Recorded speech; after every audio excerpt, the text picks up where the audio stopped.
Number 11 में question जो लिखा हुआ है हमारे पास,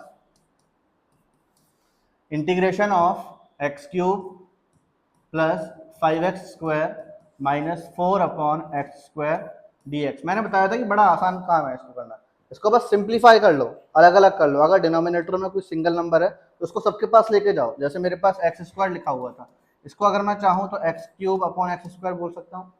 बहुत सीखा है ना मैं ये वाली चीज़। ऐसे ही हमारे पास यहाँ पर इसको आप यहाँ पे ऐसे भी लिख सकते हो, प्लस 5x² माइनस 4/x²। और यहाँ पर क्या लिखा हुआ है, dx। x² से बेटा x² कट जाएगा, यहाँ 2x² मतलब x² से ये पावर खत्म, तो यहाँ x बचा कि नहीं बचा? बचा क्या हमारे पास? अब टोटल इन ऑल लास्ट में हम चेक करेंगे, x + 5 माइनस 4x⁻²। बताओ ऐसे मैं बोल सकता हूँ कि नहीं बोल सकता? x² अपॉन में था ना, इसको अगर मैं ऊपर लेके जाऊंगा -2 हो जाएगा कि नहीं हो जाएगा?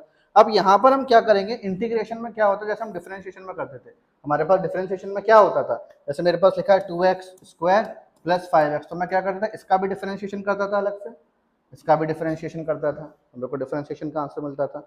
इंटीग्रेशन में भी सेम प्रोसेस है, आप इसका भी इंटीग्रेशन करोगे, इसका भी करोगे, इसका भी करोगे, अलग अलग करके करोगे, एक साथ नहीं कर पाओगे, ध्यान रखना, ये अलग अलग करना पड़ेगा, एक साथ हम नहीं कर सकते। यहाँ पर हम करेंगे क्या, अब इसको ऐसे लिख देंगे, इंटीग्रेशन ऑफ x dx, ये dx भी साथ में आएगा, प्लस फिर इंटीग्रेशन ऑफ 5 dx, फिर माइनस इंटीग्रेशन ऑफ 4 और ये dx। बताओ बेटा इसमें कोई दिक्कत तो नहीं है? अब सुनो, इंटीग्रेशन ऑफ 1.dx, इसकी वैल्यू क्या होती थी? मोहिनी समझो जरा, फॉर्मूला उल्टा मैंने बोला ना, आप लोगों ने डिफरेंशिएशन ऑफ x क्या सीखा था? 1, इसीलिए इंटीग्रेशन ऑफ 1 क्या होता है? सिर्फ उल्टी कहानी चल रही है, पूरा का पूरा उल्टी कहानी चल रही है। प्लस माइनस करना होता है, फॉर्मूला उल्टे लगाना होता है, आंसर अपने आप आ जाता है। ठीक है, डिफरेंशिएशन में हम क्या करते थे, चीजों को छोटे से बड़ा करते थे, इंटीग्रेशन में हम बड़े से छोटा करते हैं। ठीक है, तो हमारे पास यहाँ x.dx लिखा है कि नहीं लिखा हुआ है? अब इसका इंटीग्रेशन क्या होगा, d/dx, जैसे हमने पढ़ा है डिफरेंशिएशन का फॉर्मूला, d/dx ऑफ xn क्या होता था, nx n-1। ऐसे इंटीग्रेशन ऑफ xn क्या होता है, xn + 1 अपॉन n+1। जो पावर लगी होगी यहाँ पर उससे एक पावर ऊपर बढ़ा दो, और जो पावर बनेगी उसे नीचे डिनोमिनेटर बना दो। तो यहाँ पर हमारे पास x लिखा हुआ था, x के ऊपर कोई भी पावर नहीं, 1 तो मान सकता हूँ, तो हमारे पास ये कितना हो जाएगा, x²/2 प्लस, अब ये 5 है, 5 तो बाहर आ गया, कोई मतलब नहीं है। जब 5 बाहर आ जाएगा सोचो जरा, अंदर क्या बचेगा, 1, और 1 का इंटीग्रेशन कितना होता है, x, तो इस पूरे का इंटीग्रेशन कितना हो जाएगा, 5x - 4। अब सोचो -4, यहाँ पर हम क्या करते हैं, एक नंबर ऊपर बढ़ाते हैं और वही चीज नीचे आ जाती है। तो आप क्या करोगे, -2 में +1 करोगे तो क्या होगा, तो इस पूरे को मैं काट करके चाहूँ तो यहाँ -1 लगा सकता हूँ, और जो -1 यहाँ लगाऊंगा वही -1 नीचे लगाना पड़ेगा। यहाँ बेटा माइनस के साइन से ये वाला माइनस साइन गायब, तो यहाँ पर प्लस का साइन हो जाएगा। तो हमारे पास लास्ट में जो फाइनल आंसर बचने वाला है, वो आंसर क्या बचेगा, आंसर को हम लिखना स्टार्ट करते हैं। यहाँ पर आंसर क्या बचने वाला है, जरा वो चेक करते हैं। आंसर हमारे पास बचेगा x² upon 2 + 5x + 4, wait, x की पावर -1 बच रहा था, अपॉन में आ जाएगा कि नहीं आ जाएगा, 4/x, ये खत्म हो चुका है, तो लास्ट में +c, ये हमारे पास आंसर आ गया। अब दिमाग में क्वेश्चन आ रहा होगा क्योंकि आप लोग पहली बार सीख रहे हो इस चीज को, कुछ बच्चे पहली बार भी देख रहे हैं इसको। +c का क्या सीन है, वीडियो देखने से पहले वाले पार्ट का समझ में आ जाएगा कि +c हम क्यों लगाते हैं। ठीक है, कांस्टेंट वैल्यू क्यों लगाई जाती है। क्वेश्चन सभी को समझ में आ गया होगा अच्छे से। क्वेश्चन नंबर 12 पर चलते हैं। क्वेश्चन नंबर 12 में भी सेम चीज बेटा, देखो अपॉन में √x लगा हुआ है। पहले हमें इसको सबके नीचे लेके जाना पड़ेगा कि लेके जाना पड़ेगा, फिर जब पूरा सिंप्लीफाई हो जाएगा उसके बाद हम इसका डिफरेंशिएशन करेंगे। तो यहाँ पर मैं क्या करूंगा, integration of x³ + 3x + 4 √x लिखा हुआ है, इसको अगर मैं चाहूँ तो यहाँ बेटा मैं x की पावर 1/2 बोल सकता हूँ, जब अंडर रूट का साइन हटेगा, और ये dx लग गया यहाँ पर। अब क्या करेंगे, ये सबके पास नीचे जाएगा, यहाँ पर x की power 1/2 plus 3x upon x की पावर 1/2 प्लस 4 अपॉन x की पावर 1/2, और ये dx। कोई डाउट नहीं इसमें सभी को, ये वाली बात समझ में आ रही है। आगे चलते हैं, इंटीग्रेशन ऑफ x, यहाँ बेटा अपॉन में है, जब अपॉन में सेम चीज होती है तो पावर हमेशा माइनस हो जाती है, तो 3 में से 1/2 को माइनस करो, एलसीएम लेके करोगे 5/2 आ जाएगा। कितना आ जाएगा, 5/2। फिर इसको भी करोगे 3x, यहाँ कुछ नहीं है, 1 मान सकते हो, तो आप ये 1 में से 1/2 माइनस करोगे तो क्या बचेगा भाई, 1 मतलब 1 होता है, 1 में से आधा गया तो क्या बचेगा, आगे तो बचेगा 1/2 प्लस 4, ये ऊपर चले जाएगा तो x की पावर अब dx। अब हम क्या करने वाले हैं, सबका इंटीग्रेशन अलग अलग करेंगे कि नहीं करेंगे, तो उसको कैसे लिखोगे, इसको अब यहाँ ऐसे लिखोगे integration of x 5/2 dx plus 3 को बाहर निकाल दो, integration of x 1/2 dx plus 4 को बाहर निकाल दो, इंटीग्रेशन ऑफ x -1/2 dx। अब हमें ये इंटीग्रेशन करना है। अब इसका इंटीग्रेशन करना स्टार्ट करते हैं।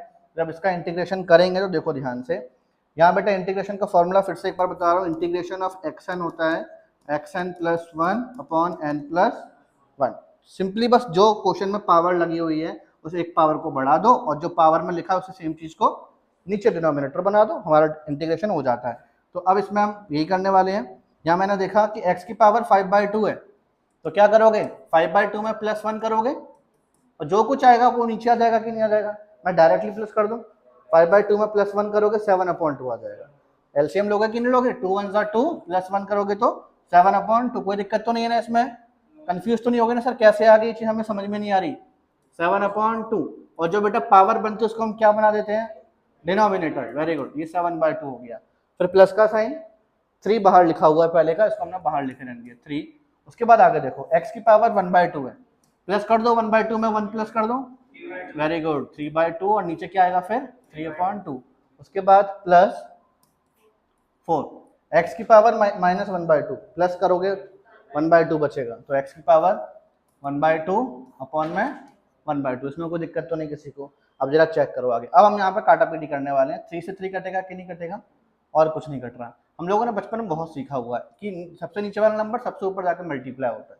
तो हमारे पास ये वाला 2 ऊपर जाके मल्टीप्लाई होगा तो 2/7 x की पावर, ऐसे ही होगा कि नहीं होगा। ये 2 ऊपर जाके मल्टीप्लाई होगा तो +2 x की पावर 3/2, ऐसे ही होगा कि नहीं होगा। फिर ये वाला 2 पर 4 के पास जाएगा तो 8 x की पावर 1/2। ठीक है, अब इसके बाद क्या करोगे, +c लगा देना, आंसर छोड़ सकते हो। और भी बहुत कुछ कर सकते हो इसमें, करना चाहो ऐसा टेंशन मत लेना कि सर इसके बाद हम अगर नहीं कर पाए, जैसे हमारा दिमाग काम नहीं किया। जैसे मान लो x की पावर 1/2, आप इसको लॉट करके बाद में √x लिख सकते हो, क्यों लिख सकते हो।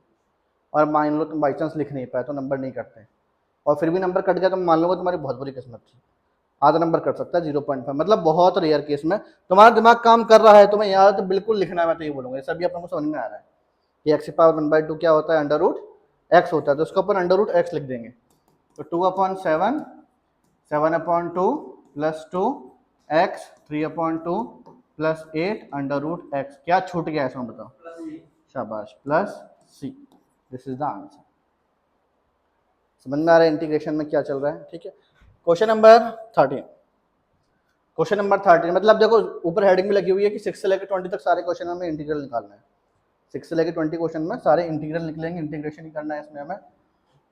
तो अब इसमें हम सॉल्व करना इसको स्टार्ट करते हैं। Integration of x³ - x² + x - 1 dx। देखो बेटा यहाँ पर जो हम पिछले क्वेश्चन में करते हुए आ रहे थे वो नहीं कर पाएंगे, क्योंकि होता क्या था। जैसे क्वेश्चन नंबर 13 है, एक बार क्वेश्चन नंबर 12 में चेक करो, डिनोमिनेटर में एक सिंगल वेरिएबल था।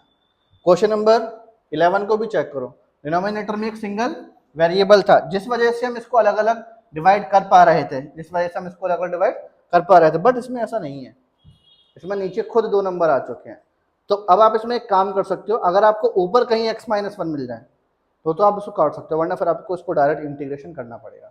तो अपन सोच रहे हैं कि अपन क्यों ना ऊपर कुछ इसको कॉमन शॉमन निकाल के कोशिश तो करें एटलीस्ट, भाई कोशिश करने में कौन सी बुराई है ना। तो अपन ने चेक किया कि हमारे पास यहाँ पर अभी इसमें x² कॉमन आ गया, तो अंदर x - बचा कि नहीं बचा। फिर प्लस इसमें से कुछ भी कॉमन नहीं आया तो 1 लिख लो मैं, x - 1 और नीचे क्या लिखा हुआ है x - 1 और ये dx। आगे चलते हैं, x² + 1 x - 1 और नीचे क्या लिखा हुआ है और ये dx। यहाँ बेटा x - 1 से x - 1 कट गया, बचा क्या हमारे पास यहाँ इंटीग्रेशन ऑफ x² + 1 और ये dx। अब थोड़ा डायरेक्ट कर दो, कोई दिक्कत तो नहीं है। हाँ, x² का इंटीग्रेशन क्या होगा, x की पावर 3/3, 1 का कितना होता है x। अब क्या छूट गया, खत्म आंसर, ये आंसर हो गया। फ्लो बन रहा है इंटीग्रेशन का, मजा आ रहा है इंटीग्रेशन करने, वास्तव में मजा आएगा। इंटीग्रेशन पूरा समझ में आ गया। डिफरेंशिएशन का फॉर्मूला यार अच्छे से होना चाहिए, तो इंटीग्रेशन के फॉर्मूले अपने आप याद हो जाएंगे। पूरा हर क्वेश्चन में कभी कभी 4-4 फॉर्मूले लग जाते हैं। अभी जैसे जैसे हम आगे बढ़ेंगे ना, क्वेश्चन थोड़े बड़ा विकराल रूप लेना स्टार्ट करेंगे, तो वहां बच्चों को बस क्वेश्चन डिफिकल्ट इस वजह से लगेगा कि बच्चों को बस फॉर्मूले और आइडेंटिटी याद नहीं होंगी। कैलकुलेशन कुछ नहीं है, प्लस माइनस लॉग के नॉर्मल छोटे मोटे फॉर्मूले लगने वाले हैं आगे चल के, वो तुम्हें याद होना चाहिए बस इसमें एक छोटी सी खराबी जो मुझे लगती है, अभी आप आगे जैसे क्वेश्चन करोगे, आगे की एक्सरसाइज में आओगे, तो इसमें क्वेश्चन 2-2 3-3 पेज के चले जाते हैं, तो बस थोड़ा सा वहाँ बच्चा बोर होने लगता है। बच्चा थोड़ा सा बोर होता है तो बस सोचता है क्वेश्चन कठिन होगा। भाई क्वेश्चन कठिन नहीं होता। हर बार बोलता हूँ कि भाई इंसान बड़ी बेशरम चीज़ है, उससे बड़ी बेशरम कोई चीज़ है नहीं है। क्वेश्चन बेशरम नहीं हो सकते, वो हम पे हावी नहीं हो सकते, हम उनके ऊपर हावी हो सकते हैं। अगर वो हमें समझ में नहीं आया तो इसका मतलब समझ जाना कि हमारे अंदर कमी है, हम खुद कमजोर पड़ रहे हैं उस क्वेश्चन के सामने। तो अपने आप को इतना स्ट्रॉन्ग बनाओ कि क्वेश्चन तुम्हारे सामने गिड़गड़ा, भैया जल्दी सॉल्व करके निकल दो, आगे आगे वाला क्वेश्चन निकलो, हमें छोड़ो।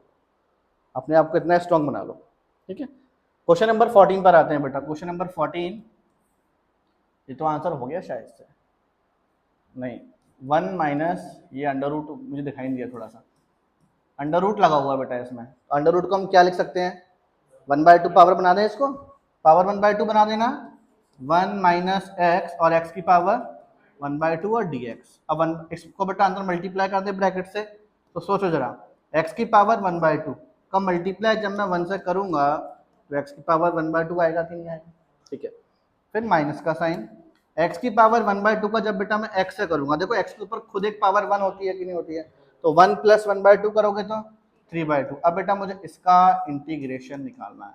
अब इसको अलग अलग कर लो, इंटीग्रेशन ऑफ x की power 1/2 dx minus integration of x की पावर 3/2 डॉट dx। हमें इसको सॉल्व करके आंसर निकालना होगा, ठीक है। अब आगे देखो, तो 1/2 में +1 करेंगे, तो यही चीज़ यहाँ पर करने वाले हैं हम, माइनस 3/2 में ये +1 करेंगे, वही चीज़ हम यहाँ नीचे भी करने वाले हैं। तो हमारे पास जो अब आंसर आने वाला है, आंसर क्या आने वाला है, x की पावर 1/2 3/2, शाबाश, नीचे भी 3/2, फिर माइनस का साइन, 3/2 में 1 5/2। किसी को दिक्कत तो नहीं है सर इतनी जल्दी प्लस कैसे कर लेते हो बेटा, आप भी कर सकते हो, नॉर्मल से ट्रिक है इसमें बस, है ना। पूछना हो तो बता देना, बता दूंगा। हम इसको यहाँ मल्टीप्लाई करेंगे, इसको यहाँ मल्टीप्लाई करेंगे, तो 2 का ऊपर करोगे 2x 3/2 अपन में 3 आ गया कि नहीं आ गया, माइनस 2 ऊपर जाएगा 2x 5/2, मतलब क्या छूट गया आंसर में, +c। अब तो c के पीछे ऐसे हाथ धो के पड़ गया तो मिल तो जा बेटा c, तेरा गला ही दबाया है मैंने। आगे वाला क्वेश्चन करें, क्वेश्चन नंबर 15 वाले पर आते हैं हम। यहाँ पर under root integration of under root x 3x², पिछले क्वेश्चन के जैसा है, बस छोटा सा डिफरेंस बस ये है कि वहाँ अंडर रूट x पीछे लगा हुआ था, यहाँ आगे लगा दिया है ना। मल्टीप्लाई वगैरह में सेम वही प्रोसेस फॉलो करनी है। फिर से x को बेटा मैं चाहूँ तो x की पावर 1/2 बोल सकता हूँ कि नहीं बोल सकता, बिल्कुल बोल सकता हूँ। 3x² + 2x + 3 और ये dx, ये हो गया हमारा यहाँ पर, ठीक है। आगे देखो, x 1/2 का जब बेटा मैं इससे मल्टीप्लाई करूंगा तो 3, 2 + 1/2 कितना होगा, 5/2। नहीं पल्ले पड़ा, पल्ले पड़ा ना। क्या किया हमने यहाँ पर, 3 को तो बेटा 3 लिखा, अब x की पावर 1/2 का मल्टीप्लाई मैं किससे कर रहा हूँ, x की पावर 2 से कर रहा हूँ। बचपन में सीखा हम लोगों ने कि जब बेस सेम होती है, नंबर सेम होते, तो पावरों को हम ऐड कर देते हैं, और ऐड करने का तरीका सिंपल सा है, 2 2 जा +1 करो 5/2, इसलिए 5/2 आ गया। इतना करना है इसमें बस, और कुछ नहीं करना। तो हम मल्टीप्लाई करके हमारे पास ये आ चुका, ठीक है। अब आगे देखो, x का इससे भी करोगे तो यहाँ पावर कुछ नहीं 1 हो जाएगा, तो कितना होगा 3/2, 2x की पावर 3/2 प्लस x 1/2 कैसे करोगे 3x 1/2 integration of this dx हो गया कि नहीं हो गया। अब चलो अब अलग अलग कर दो इसको, integration of 3x 5/2 dx plus 2 बाहर निकाल दो, यहाँ 3 बाहर निकालना था, हम नहीं निकाल पाए, कोई बात नहीं है, लेकिन 3 निकालना है बाहर, 3 बाहर निकलेगा।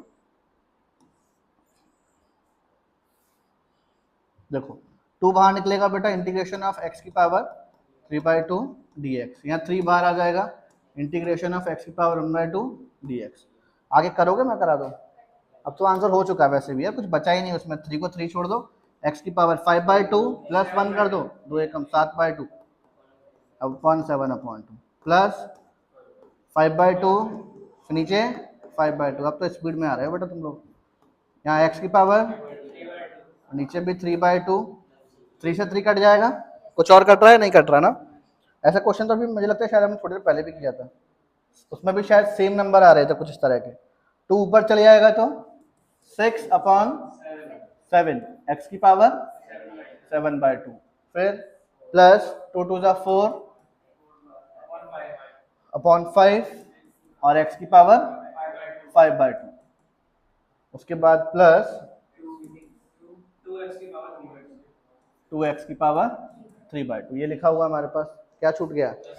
खत्म answer, plus C, this is the required answer. Simple चल रहा है अभी।